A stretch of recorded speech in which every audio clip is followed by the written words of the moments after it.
Welcome to the Write It Down podcast with the 1513 Network. I'm your host, Brooke Murata, bringing you one-on-one interviews to challenge, inspire, and encourage. As you can see, I'm on camera. If you're listening through Apple, Spotify, or Google, all you're doing is hearing my voice, which you always do, but we are on YouTube. I'm so excited in 2022 to introduce some of my Zoom interviews and in-person interviews on YouTube. You can search WIDPod, Write It Down Podcast, in your search for YouTube. Today, I had Derrick Brooks come on. He's an NFL Hall of Famer, was inducted in 2014. He got a phone call and a knock on the door from David Baker, who also came on Write It Down last year.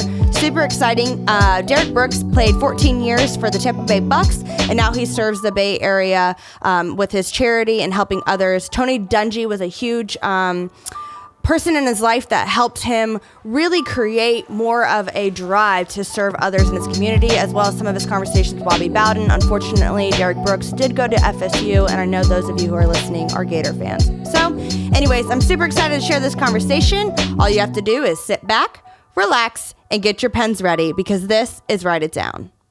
Welcome to the Write It Down podcast. I'm your host, Brooke Murata, on the mic with Derrick Brooks.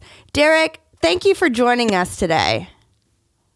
Thank you, Brooke. It's my pleasure to sit up here and conversate with you and further your message of writing it down. So hopefully I can provide some words of wisdom and encourage others to obviously continue what you are starting on your journey, encouraging people to write it down. Yeah, absolutely. Well, I'm excited to have you, but I'm also really bummed that you're a Seminole because I'm a Gator. But it's okay. It's all right.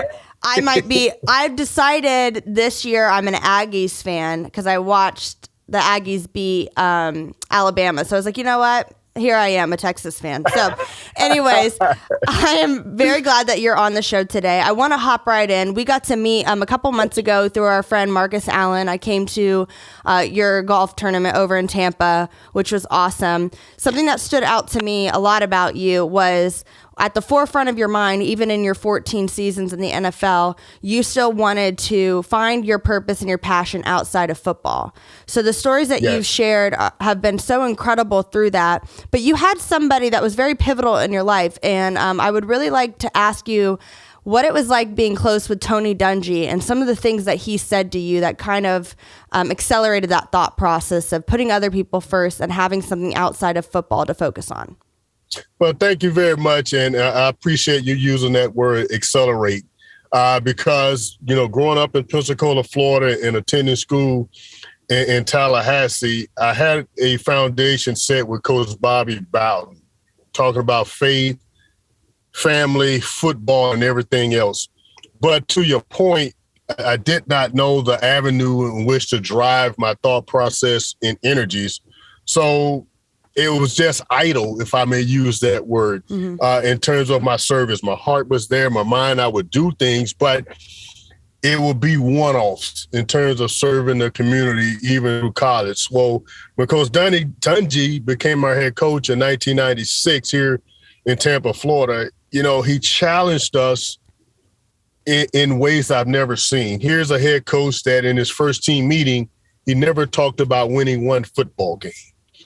And that wasn't very popular, as I shared. Yeah. I was like, who is this dude? We've lost 10 or more games here for 10 seasons. And he did not talk about that one time. He talked about, you know, serving the community, serving others, et cetera. So after we practiced that day, I visited with him in his office. And, you know, we both know that it was spirit-led because as soon as I walked in, Coach said to me, I had a feeling in my spirit that this meeting was going to happen. I could tell something just wasn't right in a good way with you and something was resonating. I said, well, Coach, explain to me, you know, I'm so used to winning, obviously from FSU, et cetera. Explain to me what you talked about, how we're going to take care of business in the community when people explain this to me. And he simply said this. He said, hey, God put him in this position to serve his purpose. And how we at the Tampa Bay Buccaneers at that time, we're going to go out and serve our community.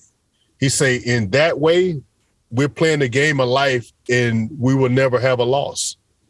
He said, we'll make sure we win our fair share of games inside Tampa Stadium on the football field.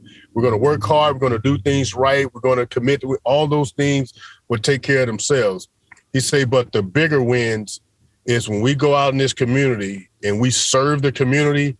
That way, we're using the stage football to serve a greater purpose. And I said, Coach, I got it. I said, I'm going to do my best to be one of the leaders in that area. And he said, Derrick, I trust you will. And that's really what kind of the foundation for me really started in serving the Bay Area, that everything took on a new meaning, Brooke, for me from that day forward.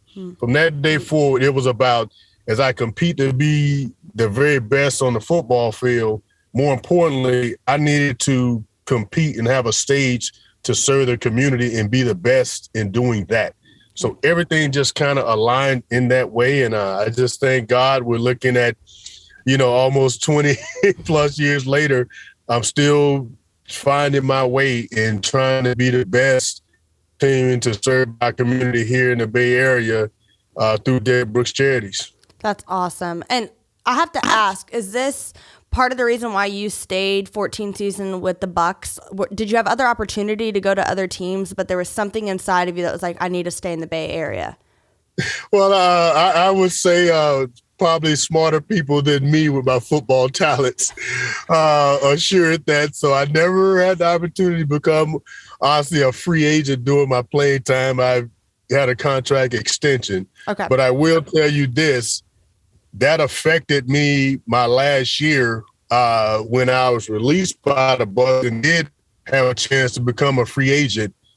I was not pressed to continue playing the game of football because all those things that I've done, whether it's my charity, my high school, my relationships, yes, all those things definitely had a stay in terms of me deciding to transition to retirement versus continuing to play. I did have some opportunities to keep playing, but when I measured those opportunities, if they didn't meet a certain threshold with me, I wasn't going to leave and continue my career. And, in God's work, none of them met that threshold. So all those things that you talked about, yes, they did have a say and had a play. And I wrote those things down, believe it or not, the pros and cons of continuing to play versus the gratification of playing every down of my professional career with one team. And, Lord's will, that's what I decided to do. Wow. So when it comes to what you do with your charity, you are required to show up, in a sense, to be present with people who are hurting, who have a lot of different things going on in their lives. How hard is it for you when you're going through something personally to kind of shut that off and be present? And what do you do to be more present with people when you're going through something internally yourself?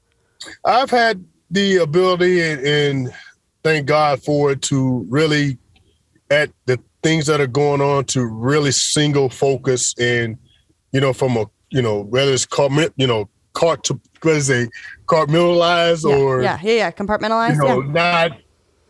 I really zero in. And I think I give homage to my playing days. When I'm on that football field, the things that are outside that football field does not affect me at all. I'm present in that moment. So God has given me that ability to, when I'm present in the moment with one thing, I'm giving my all. So I don't cheat the mission, or I don't have regret in terms of doing it. Now, do I get affected by all those other things that are going on? Absolutely. I'm a human being. Yeah. But to my point, especially when I was playing, when I'm in front of those kids, it's all about serving those kids. It's not about thinking about a missed tackle that happened on Sunday or a mistake or did my team win or lose. It's about being in front of those kids. So when I'm on that football field, I would say I'm on that football field to do my job and be the best. I think where the two areas combine themselves and how I conduct myself as a human being and understanding that responsibility that I have as a role model and look to that.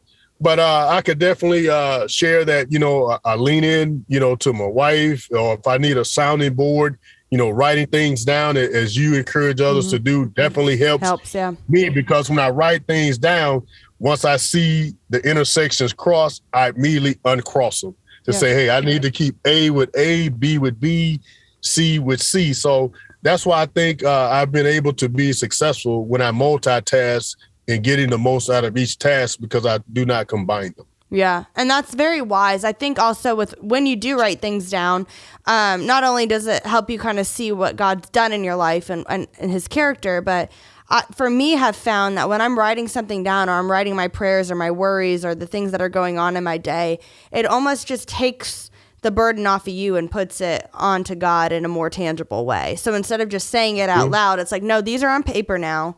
These are not my worries anymore. I'm not going to be the one to untangle everything. And so I really, really appreciate that because I can't even imagine, especially playing in the NFL, the amount of people that require so much of your time and energy. And they also look to you like you're invincible because you're on camera, you're a linebacker, you're the guy, you're it. Speaking of being a linebacker, who is somebody that you looked up to in the league before you got in? Like maybe somebody in your position or anyone else in defense? Well, I would share a funny story with you. Our good friend Marcus Allen. Yes. When I had a chance to play against him with Kansas City, when he called my name when we first played against him, I was so impressed. Like Marcus Allen knows my name and hey, keep doing what you're doing. You are one of the great ones. I'm like, Marcus Allen knows my name. So I went and told everybody, hey, Marcus Allen knows my name. So I honestly, growing up, I never really had someone that I wanted to be after in terms of playing football. That was not the case. My actually role model was our insurance agent, Mr. Herbert. And here's why. Because back then, the insurance men used to go door to door and collect premiums. Yeah. So my parents used to write him a check every month, and they never complained about paying him. Now, everybody else, they got a few choice words. He always wore a nice suit, and he drove a BMW. Wow. So I was like, this is a nice job to have. You got a nice car. He wears a suit all the time, and he's not a preacher. And everybody gives him money. Now, I don't know what he does with it, but I know he collects it. He collects money. So I just wanted exactly. So that was my item. But once I started playing the game of football, especially when I got to the NFL, guys by Junior Seau, man, I studied him a lot. I mean, he was the guy in 1995 when I came in. That was the standard for me. And I wore the same number as him. So I really studied him a lot. And when I had a chance to meet him, at the Pro Bowl in 1997 to say he was watching me and to sit down and get some nuggets from him in terms of how do you get better, man, that was fantastic. Derrick Thomas, even though we had different styles, because he was more rusher passer than I did, but how he impacted the game, he was a guy that I just looked at his impact. Hardy Nickerson, who was on my team as our team captain, when you talk about a man that invested a lot of time into me in terms of teaching me how to be a professional and a pro's pro, I couldn't thank him enough, for taking the time to really teach and show, a young player like me, hey, this is how you be a professional, not just be a linebacker. Yeah. So I would say those are three, even four guys that, if I would say games, I looked at it and appreciate what they did. I love competing against some of the best backs during my time. It was always fun to compete against Marshall Faulk just because he was a complete running back to me. Yeah. Pass, protection, smarts.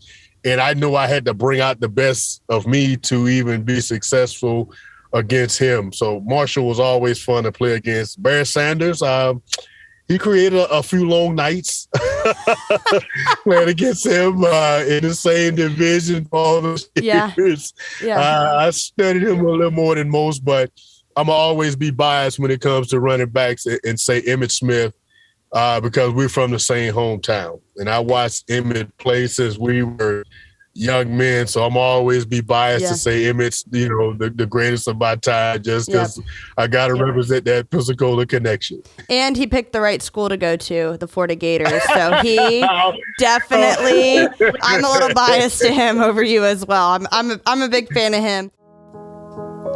We're going to take a quick break to discuss Write It Down's brand new website. You can head over to widpod.com, widpod.com, and see all the goods.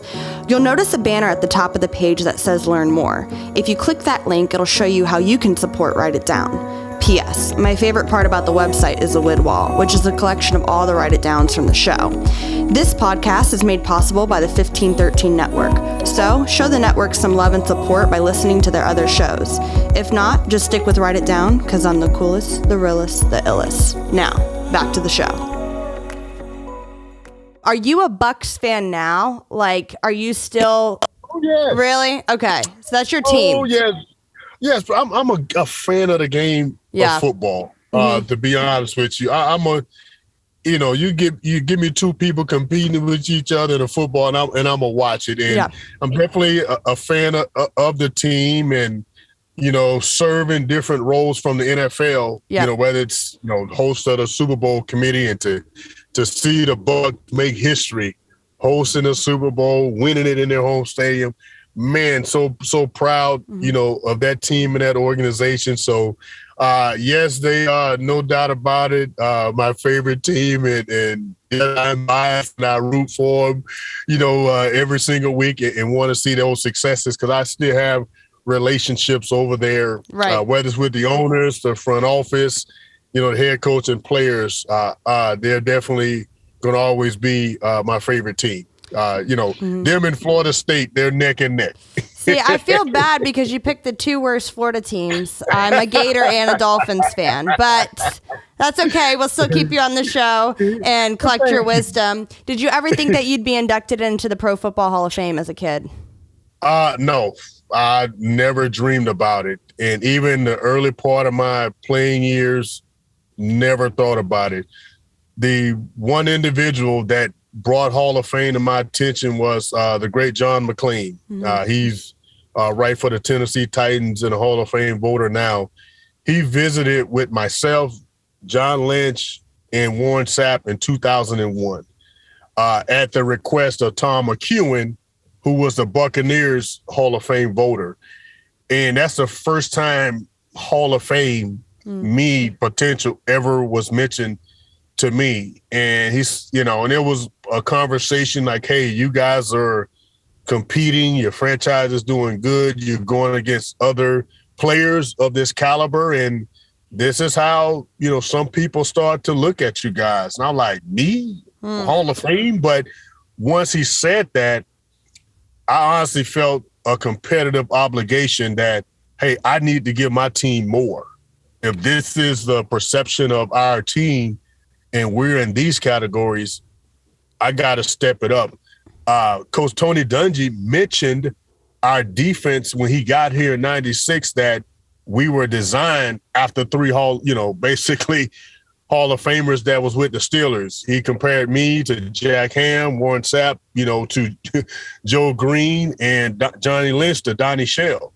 So he mentioned that our defense, he saw us as modeling those guys on his Steelers team in their defense, but I didn't think of that as a whole. I thought about that. My responsibility in his defense was very similar to Jack Ham. And man, Jack Ham's a Hall of Famer. I definitely got to play well. But when he mentioned that, I just think I took a whole new perspective. Yeah. Because I wanted to give my best, especially when I played against players that I thought may be Hall of Famers. I need to be on, show up on that level in terms of my play. So I thought about it, like I say, in 2001. Now, when I retired, did I think I had a serious chance? Yes, absolutely. And that was, due to what my playing career said in terms of the historicals. But I'll tell you this, Brooke, until your name is called, you never make that assumption. Yeah. You never make that assumption that you are a shoe-in. And I never did. So when I got that phone call, that knock on the door, I again, it's a feeling that I never forget. Yeah. So did David Baker knock on your door? He started, I think, in 2014. Yes. That's when you were Yes, inducted. I was his first phone call. What? He came on to yes, write it actually, down. yes, That's yes. awesome. Because that was the first year he took over. I knew David Baker, Okay. from the Arena Football League days because I was recruited to perhaps be an investor in the league. So I knew David prior to him accepting this job. So when he became the president of the Pro Football Hall of Fame, it was in my, obviously my first year eligibility. And he said, hey, if you're going to make that final, you'll be the first call and knock I made. And sure enough, Wow. in New York City, he called and knocked on my door, and I was his first. So David and I go way back, and again, that has become such, tradition now. Yeah. And thankfully that he was able to brand that for the Hall of Fame. Yeah, he started that year. Well, that's incredible because he got to come on, write it down, and that was super cool. So now having you on here is a cool full circle moment for me as well. I know you got to go. I have a couple rapid fire. I want you to share, write it down, and we'll get you out of here. But barber or cut your own hair? Barber. Forever? Your whole life? You never do it yourself? No, only when I used to not wear hair. But then I just got a barber to do it because I wanted to actually do something with my sons. Yeah. So taking them to the barber shop is our tradition. So I always say barber. That's awesome. Okay. So ideal day off, like doing nothing. What would your ideal day off be? Oh, golf, sun up to sundown. Man, you're one of them. Hopefully 100 holes. Yeah. Marcus pay you to say that? All right. No. Pickles or banana peppers? Pickles. Pickles. I like pickles. All right. Ice bath or steam room? Oh, ice bath. I got to have both. Really? Because I did both. I did both probably every day from my second year all the way to year 14. If people knew, that's where you're going to find Derrick after practice. He's going to get in that cold tub, and he's going to finish it off in a sauna. Not a steam, but a sauna. So, yes, I did those two religiously. So I can't pick. I have to say both. Okay. Well, I always felt like sitting in a sauna. I felt like sitting in a garage. But, it helps. If they say it helps, it helps. All right. Well, if you make me say pick one, I'm gonna say ice bath because that's more of a healing. Okay, more effective. All right. Last little rapid fire. What's more electric, playing on Thanksgiving Day or Christmas Day? I would say I only played once on Thanksgiving and we lost to the Cowboys. But I would rather say Thanksgiving because I like to spend Christmas with my family. With your family. Rightfully so. All right, Derrick Brooks, we're at the point of that show where I ask the guests to give the audience something to write down. What is your write it down, Derrick Brooks? My write it down for me is simply this. Every goal, I would say write it down. And in addition to write it down, once you write it down, you pray over it. That's what I tell my kids today. My favorite verse in the Bible is Proverbs 16:3. Commit everything you do unto the Lord and your plan will succeed. And I tell them that because once you involve God, you got at least a 90% chance to succeed because if it's not his will, he'll show you and you make your adaptations. That's not his will. If it is his will, you got to grind it to make sure that you deserve it and you're honoring him with whatever that commitment is. So that's my write it down moment. Write down that scripture, Proverbs 16:3. And once you write down your goals, you pray over it and ask God to be a part of it. I love it. Derrick Brooks, thank you so much for joining our show. Thank you very much. Look forward to doing it again. Absolutely. Thank you for listening to the Write It Down podcast. This podcast is a part of the 1513 network. You can catch a variety of shows on their website, 1513.com. If you enjoy listening to Write It Down, please subscribe, share with your friends, and if there's any ink left in your pen, write a review. For more content, follow the fun on Instagram by following at WIDPOD. That spells WIDPod. Super cool. Stands for Write It Down Podcast, but it's abbreviated to WIDPod. Anyways, thanks for listening, and we will catch you later.